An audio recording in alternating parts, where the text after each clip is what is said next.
And, O Lord of the earth, he spoke this word to Hrsikesa, who is Krsna. Draw up my chariot, or Acyuta, between the two armies. So here, Shri Krishna, two names for Shri Krishna given, Hrsikesa and Acyuta. People say that the dialogue between Shri Krishna and Arjun begins in the second chapter when Shri Krishna talks about Samkhya theory. No, it begins right now.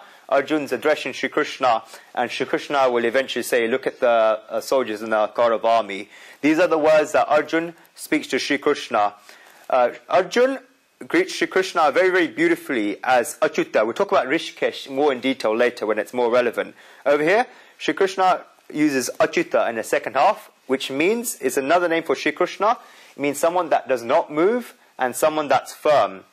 Maharishi Vyas has used beautiful poetry again, because whilst Arjun has been described as Kapidvaja, implying that someone is going to have movement in his mind, and his mind is going to flicker, at the same time, Shri Krishna has used the name Acyuta, which means one who does not move and one who's steady. That implies that I'm going to be moving, O Lord, and therefore I'll need your help to keep me firm. This is Vyasji's poetry.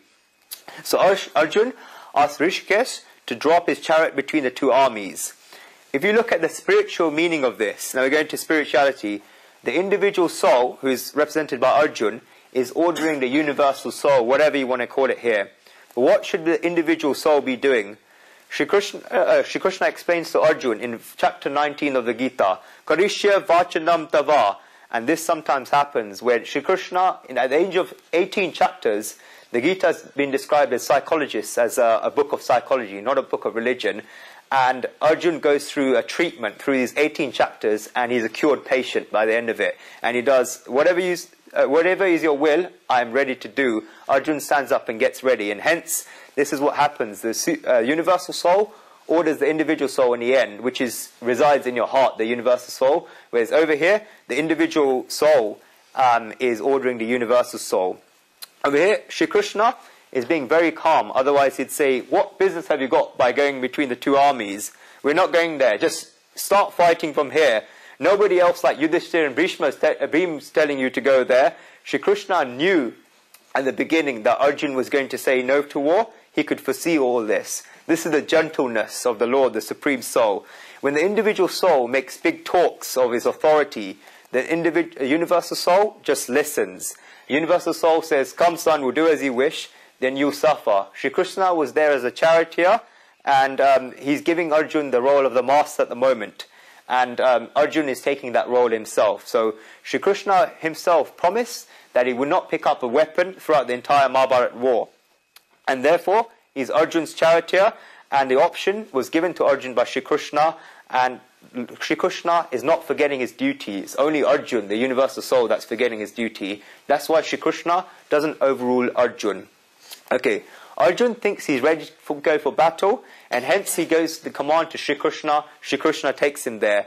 The individual soul, as I said, should be following the universal soul. But when the individual starts jumping after the ego, and then there's going to be sadness for the individual soul. We explained before that in my previous talk, the ego is not actually a bad thing. It's contrary to what people believe. The ego is not a bad thing. Look at it. All the progress in the world is because of the ego. If you look at this, I am illiterate. I want to learn how to read.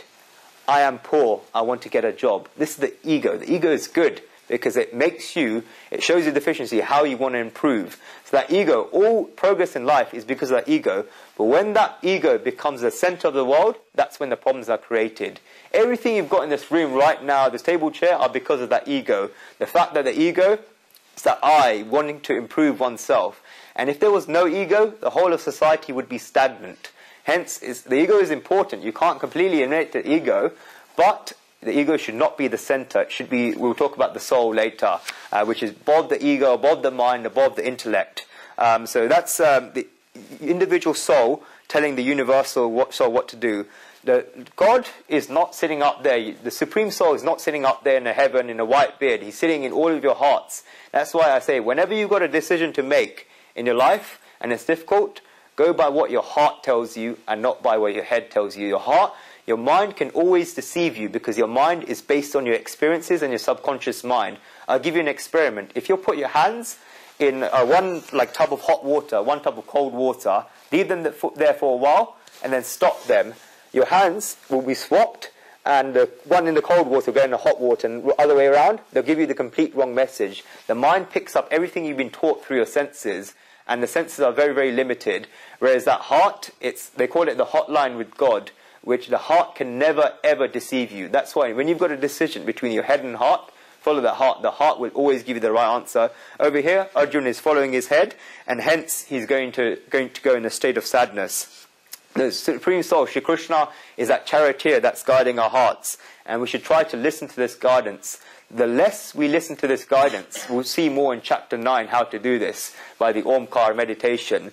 The less you do this, the less you start following that ego when it becomes the center rather than the universal soul.